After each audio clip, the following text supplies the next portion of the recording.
Welcome dear student to online classes in Sardar Vallabhbhai Patel English Medium School Yaval. My name is Kunda Narkhade Miss. We are going to learn how we came to be. Environmental Studies Part 2 Standard 5th. Chapter number 4 Evolution. Evolution का मतलब क्या होता है पता है आपको? Evolution का मतलब होता है उत्क्रांति। इस चैप्टर में हमें 3 पॉइंट देखने हैं। फर्स्ट पॉइंट है the concept of evolution, the stages of evolution of animals and 3 number का पॉइंट है एप्स। तो चलिए हम सबसे पहले पहला पॉइंट देखेंगे, द कंसेप्ट ऑफ इवोल्यूशन, यानी इवोल्यूशन का कंसेप्ट हमें यहाँ पे क्लियर करना है। इवोल्यूशन का मतलब मैंने आपको बताया उत्क्रांति। The word evolution is generally understood to mean gradual and continuous change. Evolution का मतलब होता है धीरे धीरे लेकिन कंटिन्यू होने वाला बदल, यानी हमारे पर्यावरण में जो बदल होते रहते हैं वो धीरे धीरे होते रहते हैं, लेकिन वो बदल कंटिन्यू होते रहते हैं, वो रुकते नहीं हैं, उसे बोलते हैं evolution. Evolution in the plant and animal world can be explained in the following manner.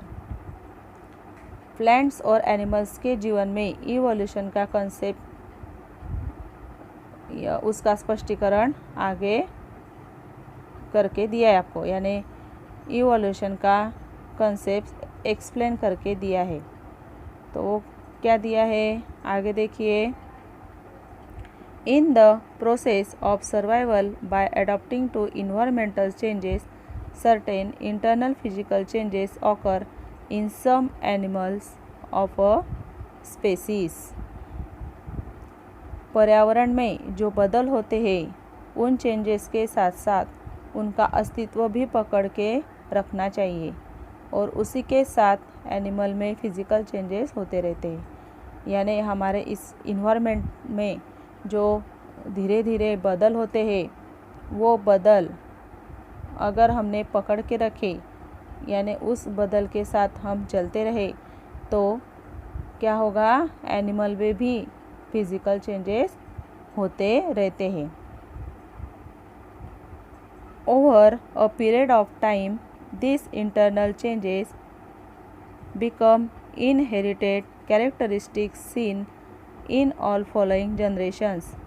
Thus, a new species with characteristics different from the original may be created. Such a species is usually more evolved than the original one. और वही changes, जैसे animal में physical changes होते रहते हैं, तो वही changes animal के अगले पीढ़ी के रूप धारण करते हैं। इसी तरह एनिमल के जाति में और नई प्रजातियां देखने को मिलती है, यानी एनिमल एक होता है तो उसमें अनेक जातियां हमें देखने को मिलती है। Sometimes the original species dies out और becomes extinct. Sometimes more than one species evolve from the original one. The first scientist to give us a systematic explanation of the concept of evolution was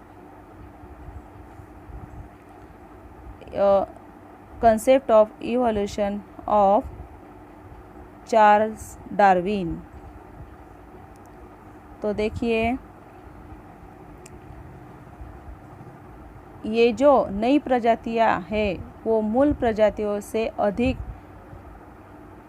evolution होती है,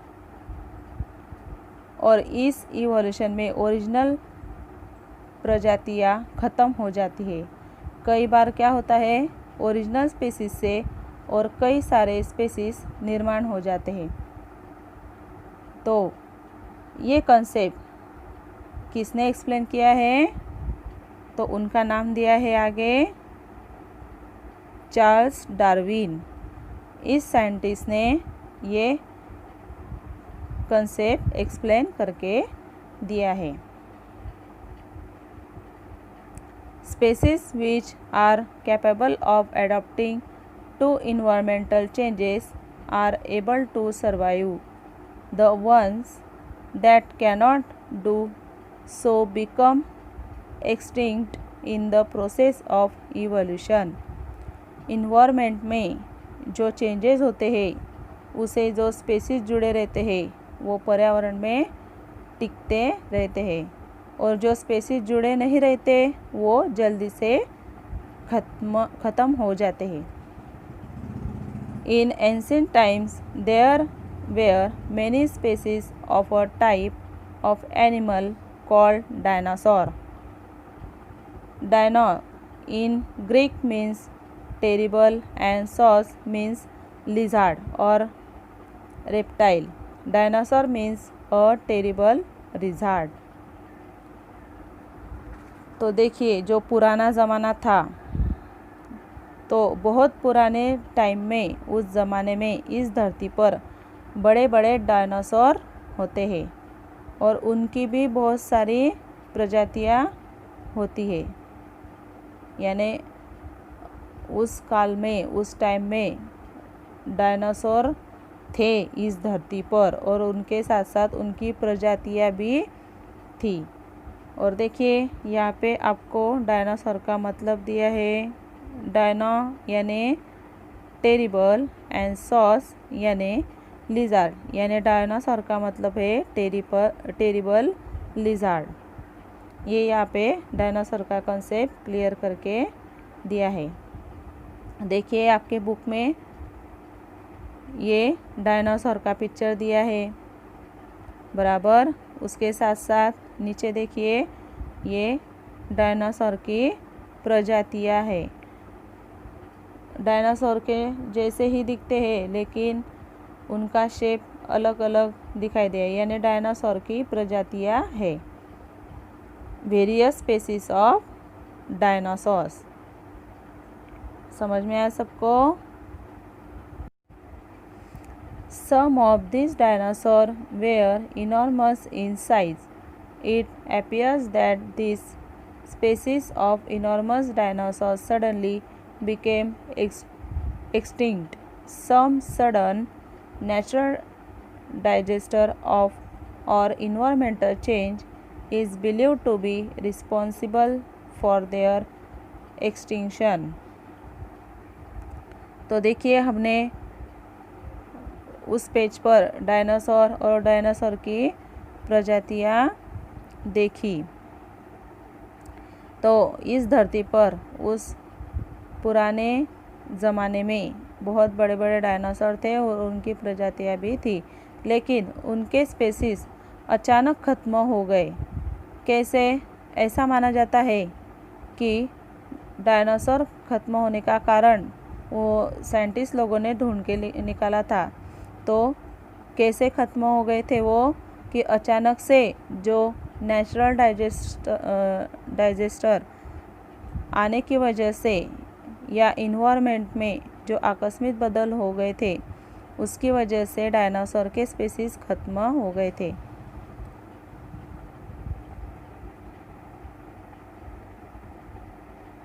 Fossils of dinosaurs with wings have been discovered. It is believed that some species of two-legged and winged dinosaurs evolved into bird. जिस dinosaur को पंख होते थे उनके अवशेष धरती पर मिले थे, और दो पैर पर चलने वाले डायनासोर या पंखों वाले डायनासोर, इनके प्रजाति में इवोल्यूशन होने के बाद उनका चेंजेस बर्ड में हो गया था, ऐसे मानते हैं। तो देखिए आपको नीचे एक पिक्चर दिया है। ये दो पैर वाले डायनासोर थे, यानी पैरों पर चलने वाले डायनासोर। तो इनके अवशेष धरती पर साइंटिस्ट लोगों को मिले थे। तो इससे ऐसे माना जाता है कि ये 2 पैरों पर चलने वाला डायनासोर है। और उसके नीचे देखिए पंखों वाला डायनासोर दिया है आपको यहाँ पे, उसको पंख है यानी वो हवा में उड़ता था। तो इसके भी अवशेष इस धरती पर पाए गए थे। ऐसे बहुत सारे प्रजातियां हमको डायनासोर में देखने को मिलते हैं। आपको समझ में आया तक? गुड। अभी हम नेक्स्ट पॉइंट देखेंगे 4.2 the stages of evolution of animal, यानी कि एनिमल्स के इवोल्यूशन के टप्पे। तो कौन कौन से स्टेजेस होते हैं एनिमल्स के, वो हमें अभी आगे देखना है। वो बहुत सारे स्टेजेस दिए हैं आपको इस लेसन में, हम एक एक करके वो देखने वाले हैं। We have learned in the previous lesson that life on Earth began with unicellular organism known as protozoa. This unicellular organism gave rise to multicellular living things. The multicellular organism evolved gradually and various classes of plants and animals came into being. तो देखिए हमने पिछले chapter में, कौन सा था पिछला chapter, याद आया क्या? Life on earth. उस चैप्टर में हमने क्या देखा था कि इस धरती पर सजीव सृष्टि की निर्मिति किससे हुई थी? प्रोटोजोआ से हुई थी, यानी एक पेशीय ऑर्गेनिज्म से, यानी यूनिसेलुलर ऑर्गेनिज्म से शुरुआत हुई थी। और उसी यूनिसेलुलर ऑर्गेनिज्म से मल्टीसेलुलर लिविंग थिंग्स निर्माण हो गए थे। और यही मल्टीसेलुलर ऑर्गेनिज्म से क्या हुआ, वो उसमें थोड़ा थोड़ा बदल होता चला गया, धीरे धीरे बदल हो गया। और उसका तो और जैसे जैसे उसमें बदल हो गया तो उस बदल से क्या हुआ, उसमें से एनिमल्स और प्लांट की निर्मिति हो गई थी। किससे? मल्टीसेलुलर लिविंग थिंग्स से। The following are the stages of evolution of animals. आगे आपको एनिमल्स के स्टेजेस दिए हैं, इवोल्यूशन ऑफ एनिमल्स के स्टेजेस दिए हैं। तो कौन कौन से हैं हम आगे देखने वाले हैं। देखिए ये फर्स्ट नंबर का आपको यहाँ पे स्टेजेस दिया है, invertebrates. Animals without a backbone are called invertebrates. For example, a snail. देखिए जिस एनिमल को बैकबोन नहीं होता उस एनिमल को हम अपृष्ठवंशीय सजीव कहते हैं। फॉर एग्जाम्पल आपको दिया है स्नेल। स्नेल को बैकबोन नहीं होता। बैकबोन कहाँ पे रहता है? पीछे पीठ पर होता है। तो जिस एनिमल को बैकबोन नहीं होता उसे हम क्या बोलते हैं?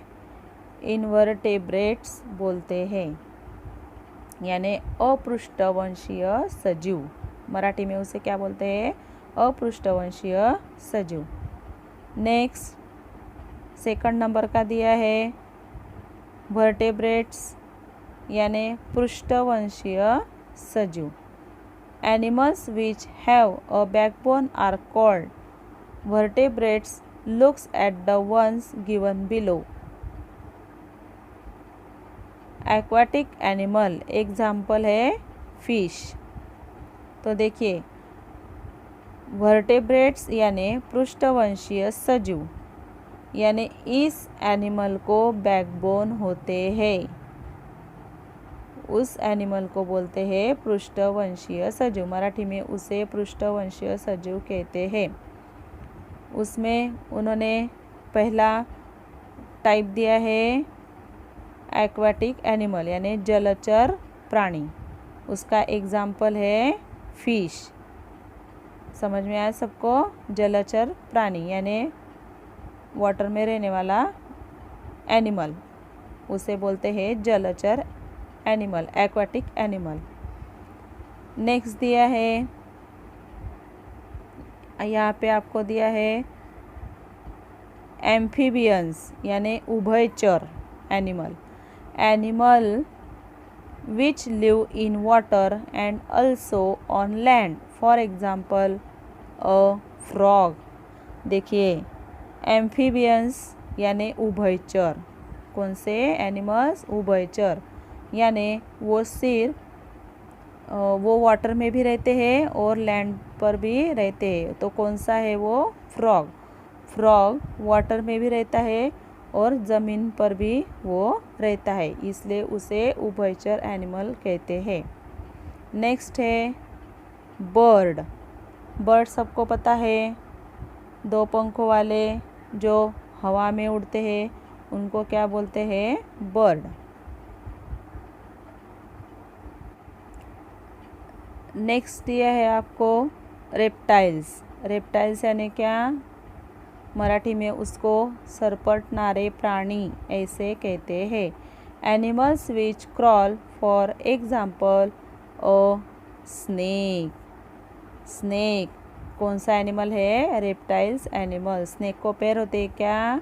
नहीं, वो ज़मीन पर ऐसे रेप्टाइल्स करके जाता है, यानी वो ऐसे उसकी जो बॉडी रहती है वो ऐसे घिस घिस के वो चलता है ज़मीन पर, उसे बोलते हैं रेप्टाइल्स एनिमल्स। अगला है mammals.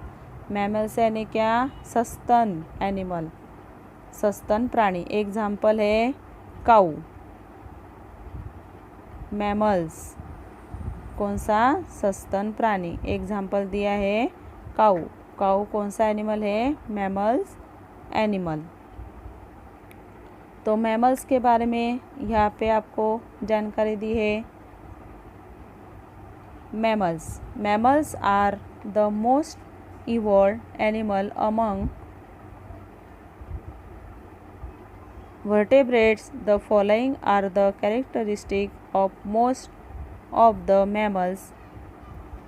First, growth of the baby in the mother's womb for some time before birth. Second, the baby is fed on the mother's milk for some time after birth. तो देखिए mammals के बारे में क्या जानकारी दी है कि जो पृष्ठवंशीय एनिमल्स होते हैं उनकी इवोल्यूशन की प्रक्रिया धीरे धीरे होती रहती है। तो कैसे? सबसे पहले माँ के गोद में बच्चा पलता है और जब माँ उसे जन्म देती है तो जन्म के बाद वो अपना दूध पिलाकर उसका पालन पोषण करती है। यही मैमल्स एनिमल्स के कैरेक्टरिस्टिक यहाँ पे दिए हैं। मैमल्स एनिमल के कैरेक्टरिस्टिक्स कौन से हैं वो आपको यहाँ पे दिए हैं कि सबसे पहले बच्चा माँ की गोद में पलता है और उसका जन्म होता है। तब जन्म के बाद वो माँ का दूध पीकर माँ उसका पालन पोषण करती है।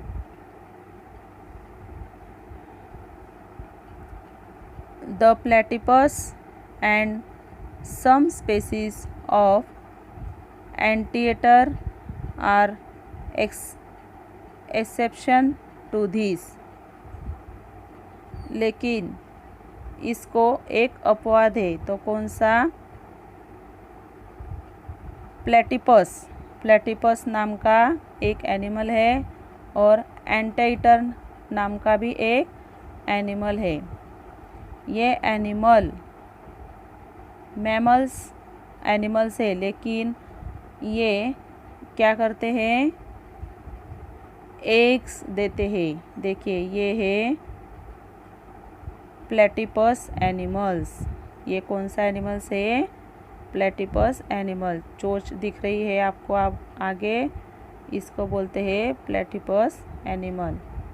और आगे आपको दूसरा एनिमल्स दिया है एंटीटर एनिमल। ये एंटीटर एनिमल है, ये भी मैमल्स एनिमल है, लेकिन ये क्या करते हैं, एग्स देते हैं और उस एग से यानी अंडे, मालूम है ना सबको, हाँ, उस एग से उनके बच्चे बाहर निकलते हैं। ऐसे ये मैमल्स एनिमल है। अगला पॉइंट है आपका लास्ट नंबर का इस चैप्टर का, एप्स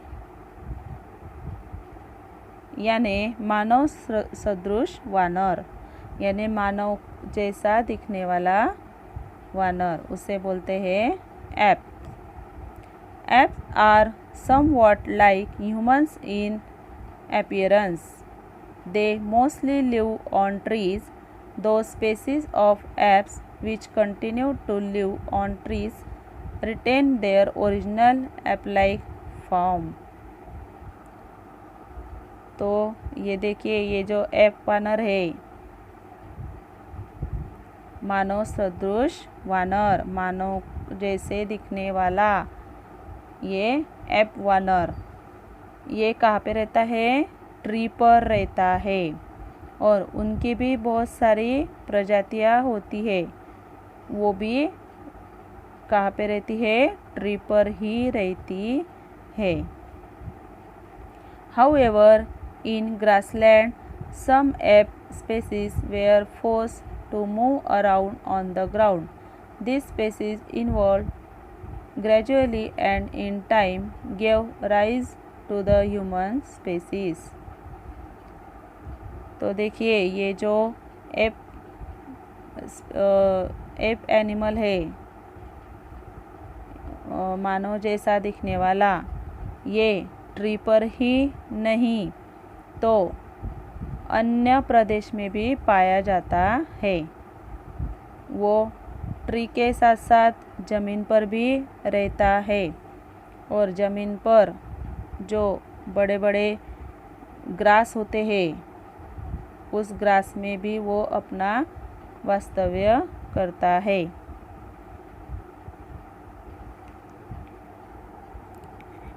और देखिए इसी एप वानर से मानव की प्रजाति अस्तित्व में आ गई थी। This happened first on the African continent. The first human species is called the primitive man. Primitive means the first. तो देखिए सबसे पहले ये जाति, ये मानव जाति कहाँ पे पाई गई थी, अफ्रीका कॉन्टिनेंट में, अफ्रीकन कॉन्टिनेंट में पाई गई थी।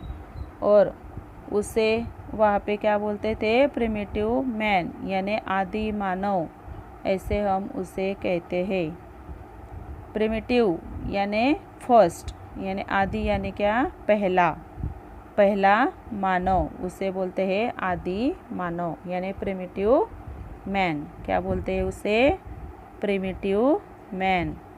कहाँ पे पाया गया था, अफ्रीकन कॉन्टिनेंट में ये प्रिमिटिव मैन पाया गया था सबसे पहले। In the next lesson, we shall learn more about the evolution of the human species. तो इस प्रिमिटिव मैन की इंफॉर्मेशन हम अगले चैप्टर में देखने वाले हैं। समझ में आया आपको ये लेसन? इस तरह यहाँ पे हमारा ये लेसन ख़त्म होता है। ये लेसन आपने एक बार रीड करना है, तभी आपको समझ में आएगा। Thank you.